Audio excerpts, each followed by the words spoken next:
Hello, Redeemer family.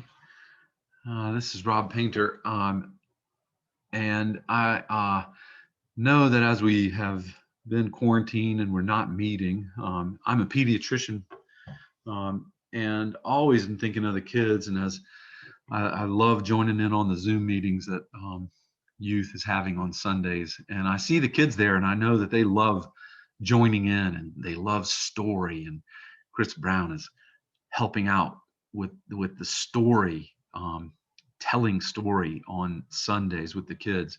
And Becky and I had been reading The Hiding Place with the church, and I have some great stories that I have told my kids and find in books, and wanted to share one of them in particular that I think is a good place for children to begin thinking, and gosh, even parents. But one thing that will be important is that you share first the story, the old story of the three little pigs. This is a story that, gosh, I don't even know who the first person who told me that story was, but I know that my dad had read this story to me. But it's not one of the stories that probably we tell a lot these days, and so it is important. You can find it online, a really quick, short story of the three little pigs, and I think there's a moral lesson associated with it, and that's not a bad thing. Uh, but it is important that you know the story of the three little pigs before we get into what we're talking about today.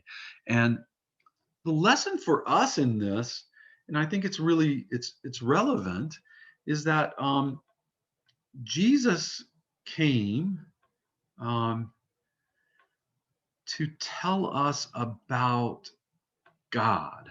Um, and it was evident that the story of God's faithfulness to Israel had another side to it. Because if that story had communicated all of God's goodness, it would have been enough. And Jesus was coming to walk in our shoes to show us he did get our side of the story. And our side of the story actually led to him dying for us. And Jesus walked in that. And so, as he told the story of the Good Samaritan to the Jews of the day, that kind of blew their minds. It was another side of the story that he was calling them to put their feet in, to walk in the shoes of someone else.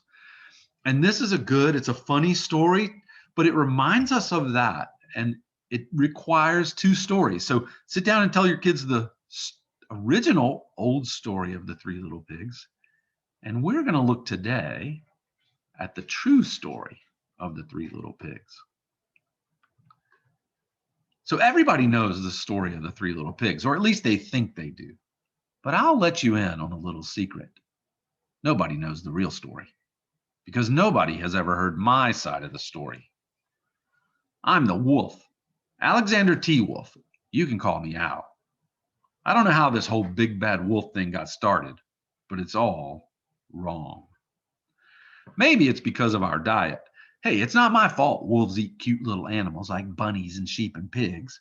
That's just the way we are. If cheeseburgers were cute, folks would probably think you were big and bad too. But like I was saying, the whole big bad wolf thing is all wrong. The real story is about a sneeze and a cup of sugar. This is the real story. Way back in Once Upon a Time, I was making a birthday cake for my dear old granny. I had a terrible sneezing cold at the time, and I ran out of sugar. So I walked down the street to ask my neighbor for a cup of sugar. Now, this neighbor was a pig, and he wasn't too bright either. He had built his whole house out of straw. Can you believe it? I mean, who in his right mind would build a house of straw? So, of course, the minute I knocked on the door, it fell right in. Now, I didn't want to just walk into someone else's house, so I called out, little pig, are you in?" No answer. I was just about to go home without the cup of sugar for my dear old granny's birthday cake, and that's when my nose started to itch. I felt a sneeze coming on. Well, I huffed and I snuffed, and I sneezed a great sneeze. And you know what? That whole darn straw house fell down, and right in the middle of the pile of straw was the first little pig, dead as a doornail. He had been there the whole time. Now it seemed like a shame to leave a perfectly good ham dinner lying there in the straw, so I ate it up. Think of it as a big cheeseburger just lying there. I was feeling a little bit better, but I still didn't have my cup of sugar. So I went to the next neighbor's house. Now, this neighbor was the first little pig's brother. He was a little bit smarter, but not much. He had built his house of sticks. I rang the bell on the stick house, but nobody answered. I called, Mr. Pig, are you in? He yelled back, Go away, wolf. You can't come in. I'm shaving the hairs on my chinny chin chin. I had just grabbed the doorknob when I felt another sneeze coming on. I huffed and I snuffed and I tried to cover my mouth, but I sneezed a great sneeze. And I know you're not going to believe it, but this second guy's house, it fell down just like his brother's. When the dust cleared, there was the second little pig, dead as a doornail. Wolf's honor. Now, you know, food will spoil if you just leave it out in the open. So I did the only thing there was to do. I had dinner again.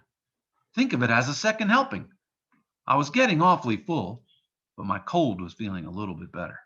And I still didn't have that cup of sugar for my dear old granny's birthday cake. So I went to the next house. Now, this guy was the first and second little pig's brother. He must have been the brains of the family, because he had built his house of bricks. I knocked on the door, no answer. I called, Mr. Pig, are you in? And do you know what that rude little porker answered? Get out of here, wolf. Don't bother me again. Talk about impolite. He probably had a whole sack full of sugar, and he wouldn't give me even one little cup for my dear, sweet old granny's birthday cake. What a pig! I was just about to go home and maybe make a nice birthday card instead of a cake when I felt my cold coming on. I huffed and I snuffed and I sneezed once again. And then the third little pig yelled, And your old granny can sit on a pin. Now, I'm usually a pretty calm fellow, but when somebody talks about my granny like that, I go a little crazy. When the cops drove up, of course I was trying to break down this pig's door, and the whole time I was huffing and puffing and sneezing and making a real scene. And the rest, as they say, is history. The news reporters found out about the two pigs I had for dinner. They figured a sick guy going to borrow a cup of sugar didn't sound very exciting. So they jazzed up the story with all of that huff and puff and blow your house down stuff. They made me the big bad wolf. That's it. The real story.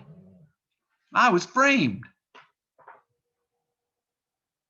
But maybe, could you loan me a cup of sugar? The end. So great story, Redeemer. And I hope that's helpful. And I hope you have a great Thanksgiving.